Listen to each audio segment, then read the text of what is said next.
क्या आपने कभी सोचा है कि एक शख्स अपनी मौत की तारीख बताए और कहे कि इतने साल बाद मैं मर जाऊंगा और ये बात सच साबित हो? तो ऐसा हुआ है। सोशल मीडिया के एक इन्फ्लुएंसर हैं जिनका ताल्लुक अमेरिका से है। वो अपनी मौत के बारे में बताते हैं। 2020 में जब वो अपनी रोजमर्रा जिंदगी के बारे में लिख रहे होते हैं तो वो ये बात भी लिखते हैं कि मैं कैंसर के आर्जे में मुब्तला हूँ और आज से 5 साल बाद मैं इस दुनिया को छोड़ जाऊंगा, यानी 2025 में मैं इस दुनिया से चला जाऊंगा। जब ये अपनी रोज़मर्रा ज़िंदगी के बारे में 2020 में लिख रहे होते हैं तो इनकी उम्र 25 साल के करीब होती है और 2025 जैसे ही शुरू होता है और ये 30 साल के होते हैं तो एक वीडियो बनाते हैं। अपनी बीवी को कहते हैं कि मैं एक वीडियो बनाऊंगा और मेरे मरने के बाद तुम इस वीडियो को अपलोड करना। तो होता वही है, ये शख्स जब मरता है तो उसकी वीडियो इसकी बीवी अपलोड करती है और जिसमें वो बता रहा होता है कि इस दुनिया को मैंने बहुत अच्छा पाया, बहुत से लोग मुझे जिंदा दिल मिले और बहुत से ऐसे लोग थे जिनके साथ मेरा अच्छा एक्सपीरियंस नहीं रहा।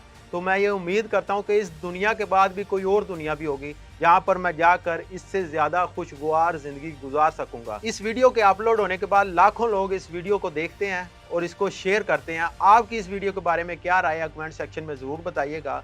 मज़ीद ऐसी दिलचस्प वीडियो देखने के लिए देखते रहिए यू डिजिटल।